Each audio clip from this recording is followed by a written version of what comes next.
Debbie, you work in a very interesting field. You're an irrigation design consultant, and I want you to talk to us a little bit about what does that mean? Being an irrigation design consultant, we work with the developers and the homeowners and develop an irrigation plan for them. We look at the property that they have, take into mind all of the characteristics in that property, elevation changes, water sources, power sources, and existing plant material and non-existing plant material. So in many ways you work kind of in between the landscape designer, they put together what they want everything to look like, and the irrigation installer, which they're really good at putting everything together. Your job is basically to figure out what are these different zones of irrigation that we need, what kind of considerations need to come into play, and then you generate this beautiful plan. Let's walk through this because this is our site and this is what you put together for it. Sure. Okay. Like I said before, basically we're going to learn where the power source is. We're going to locate it here somewhere in the garage, and the water source is someplace over here. We need to know what the water source is going to be, what size water source it is, and what kind of pressure we have. That designates what we're going to work around in our design. In this design, we have some existing plant material here.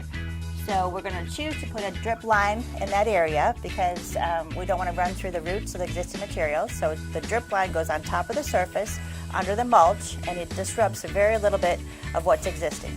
Great. And so we've got other zones here. So these zones are where some of the taller perennial woody ornamental plants are, and some perennials too.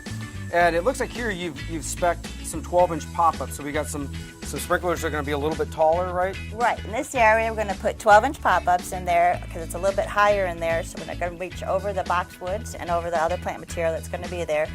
We're going to use the finger spray nozzles, which is going to put nice gentle drops under the existing material. Great. So we do have some turf here. What are we going to do differently in this section? We're going to use 4-inch pop-up sprays because we only have to get over the turf area. So it's a little pop-up 4-inch spray nozzle on it, and it will water that perfectly through there. Okay, so we've got 3 different grove areas, and this is where we put in these really nice native hardwood trees. They're going to create a great screen around the house. What are we going to do differently there? Well, this area, the homeowner actually had gone back before he put the plant material in there. He put drip irrigation system in there, and he was watering all with a hose.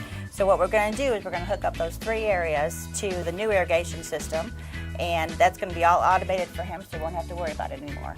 Great. So our last section of interest here, we've got 2 annual beds. Of course, annuals, they love water in most cases, and they're very different from the way that we would treat woody ornamentals or turf. What are you going to do there? We're going to put the 12-inch pop-ups in there, but we're going to put them on a separate zone because they like a lot more water than everything else. So that way we got the timer, we can set exactly what we need for those. Great. Well, I'm super excited about this. It's going to be great seeing it all come into play, and I think the homeowners are going to be thrilled. Yes, they'll like it once it's all done. Won't have to touch it. Awesome.